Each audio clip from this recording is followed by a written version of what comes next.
Kontynuując zwiedzanie parków narodowych, udaliśmy się w stronę parku Sekwoi, po drodze zahaczając o założony w 1940 roku park Kings Canyon.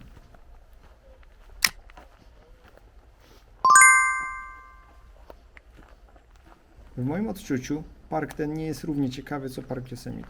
Z tego co udało nam się zobaczyć, jest to po prostu wielki las bez żadnych specjalnych widoków. Niemniej, jeśli ma się ku temu okazję, warto o niego zahaczyć. Podstawową rzeczą, jaka rzuca się w oczy i odróżnia od parku Yosemite, to jakość alejek. Jak widać, jest to po prostu wydeptana droga ze sporadycznie występującymi oznaczeniami. Niemniej, dba się tutaj o przepustowość tych ścieżek przez wycinanie przejść w powalonych drzewach, jak widać to na przykład w tym miejscu. W parku tym znajduje się również wyznaczone miejsca kempingowe.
Na terenie Kings Canyon można znaleźć trochę sekwoi olbrzymich, zarówno powalonych, tak jak i cały czas rosnących. Wyjątkowo niespodziewanym okazem był upadły monarcha, czyli wydrążone przez ogień drzewo będące teraz tunelem. Drzewo to zostało powalone ponad 300 lat temu.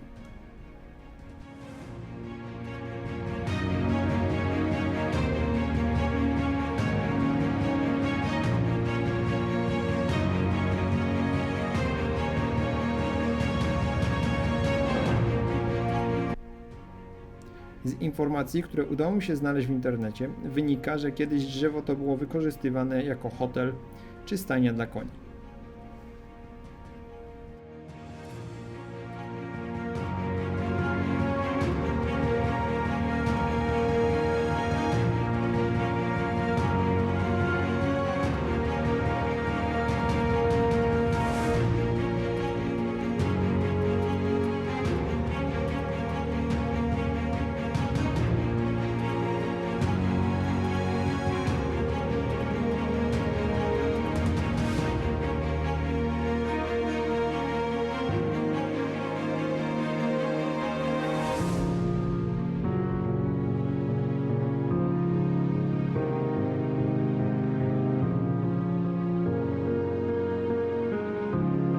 Idąc nieco dalej, dochodzi się do drugiej co do wielkości, a raczej objętości, jak jest to wszędzie podawane, sekwoi na świecie. General Grant Tree, bo o nim mowa, nazwane zostało tak na cześć generała Armii Stanów Zjednoczonych oraz 18 prezydenta Stanów Zjednoczonych Ulyssesa Granta. Twarz generała Granta została też uwieczniona na 50-dolarowym banknocie. Drzewo to ma prawie 9 metrów średnicy przy podstawie i wysokość 88,7 metra. Jego objętość to około 1320 m3. Jego wiek jest szacowany na około 1600-1700 lat. Innymi słowy, drzewo to rosło na długo zanim Stany Zjednoczone zostały założone. Rosło ono w czasach, gdy kultura Majów była w rozkwicie, a na kontynencie europejskim postrach szerzyli Hunowie pod dowództwem Attylii.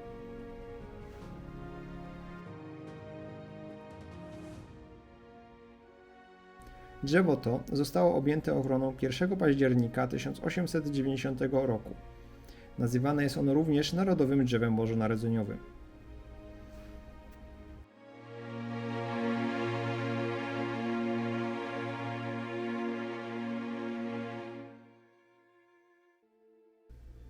Po zobaczeniu drzewa generała Granta udaliśmy się do miejscowości Visalia, do hotelu, który był naszym miejscem wypadowym na najbliższe kilka dni.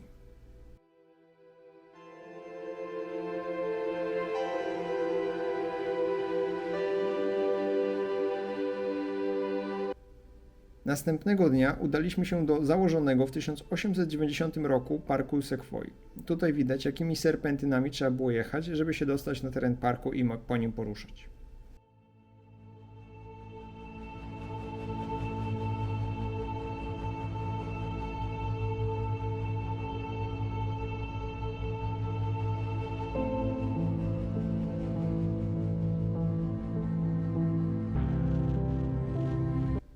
Wjeżdżając na góry, na których rosły sekwoje, mijało się jeszcze od taki most z głazów.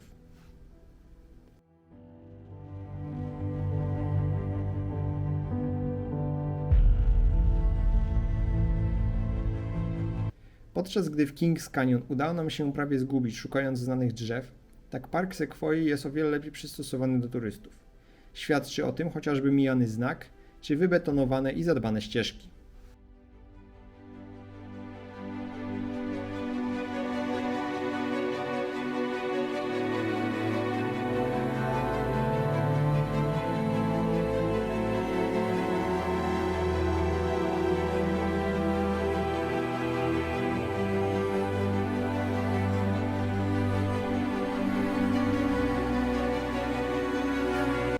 Tak jak w Louvre, jednym z głównych celów wycieczek jest Mona Lisa, tak w parku Sekwoi odnoszę wrażenie, takim obiektem jest drzewo generała Shermana.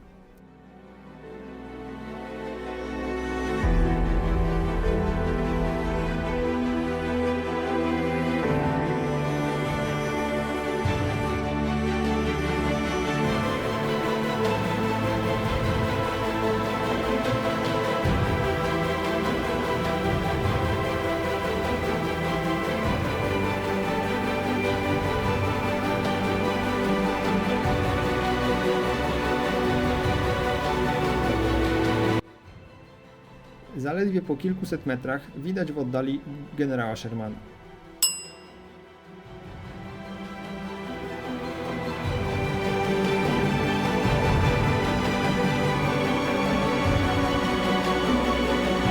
W punkcie widokowym też bardzo ciekawie zrobiono przekrój drzewa wykonany z kostki brukowej. Musiałem trochę się cofnąć, bo stojąc na bruku o wiele trudniej jest pojąć skalę, jak duże jest to drzewo.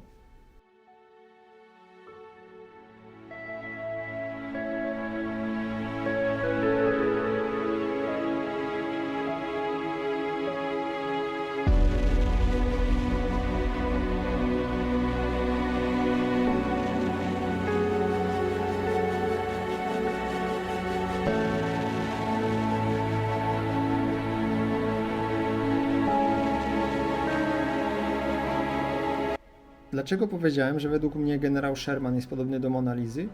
Bo i tu, i tam są tłumy chętne do robienia zdjęć. Po raz pierwszy widziałem kolejkę osób do zrobienia sobie zdjęcia przed drzewem.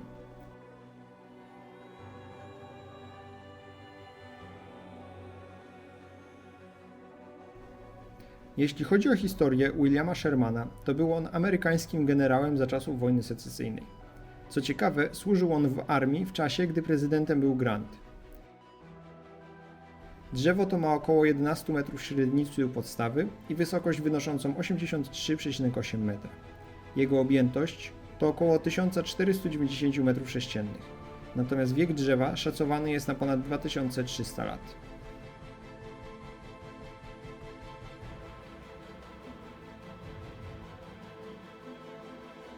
Sekwoje są bardzo ciekawymi drzewami nie tylko dlatego, że żyją po setki, a nawet tysiące lat. Jak się okazuje, są one wyjątkowo odporne na ogień. Odporność tą zapewniają jej dwa czynniki: gruba kora oraz trudnopalna żywica. Co więcej, potrzebują one ognia do tego, aby nowe sekwoje mogły rosnąć.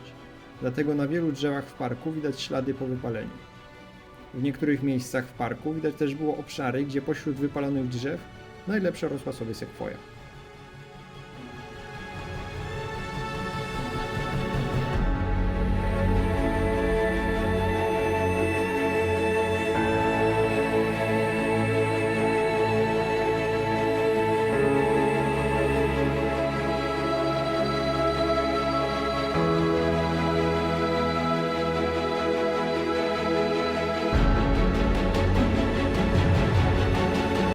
Tym, czym park sekwoi nadrabiał brak zapierających dech w piersiach widoków, jakie miały miejsce w parku Yosemite, to na pewno większa różnorodność zwierząt. Dla mnie najciekawszym był świstak, którego po raz pierwszy widziałem poza kartkami książki czy telewizorem. Nie był on za bardzo płochliwy, więc można było stosunkowo blisko podejść w celu zrobienia mu zdjęcia.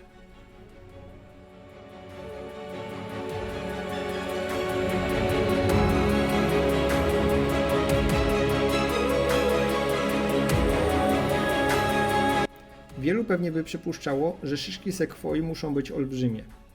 W rzeczywistości są one stosunkowo małe. Wydaje się to trochę abstrakcyjne, jak pomyśleć, że z tak małej szyszki powstaje tak duże drzewo.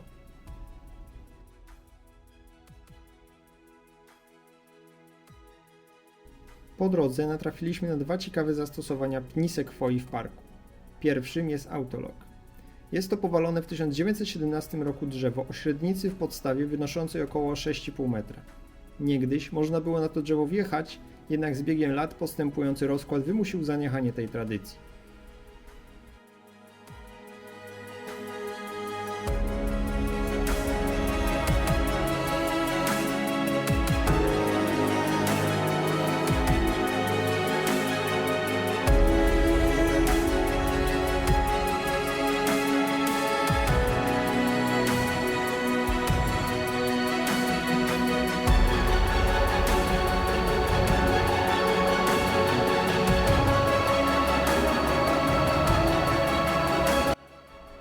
Mówiąc o spotkanych zwierzętach, na drodze udało nam się także spotkać niewielką grupkę saren.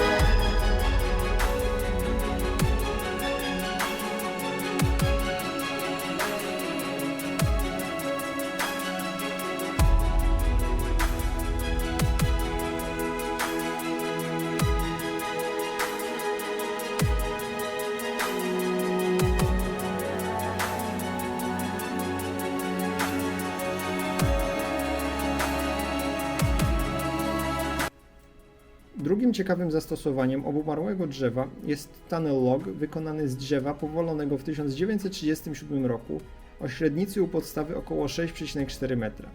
Szacuje się, że w chwili upadku miało ono około 2000 lat. Podobnie jak w przypadku autolog, ma ono tylko i wyłącznie zastosowanie jako atrakcja turystyczna, gdyż drzewo można spokojnie objechać, co w szczególności jest przydatne dla większych samochodów.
A tutaj moja próba uchwycenia dzięcioła.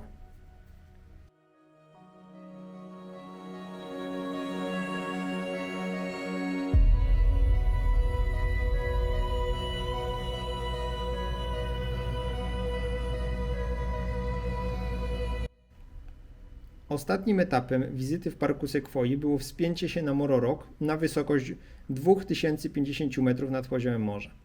Niemalże całą trasę pokonuje się wchodząc po schodach.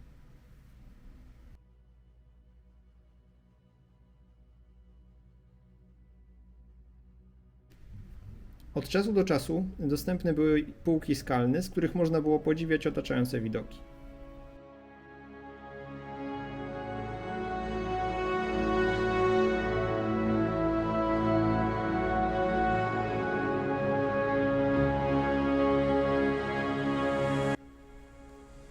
Na samym szczycie jeszcze natrafiliśmy na kilka jaszczurek wygrzewających się na słońcu i szalejące nad głowami jaskółki bądź inne ptaki.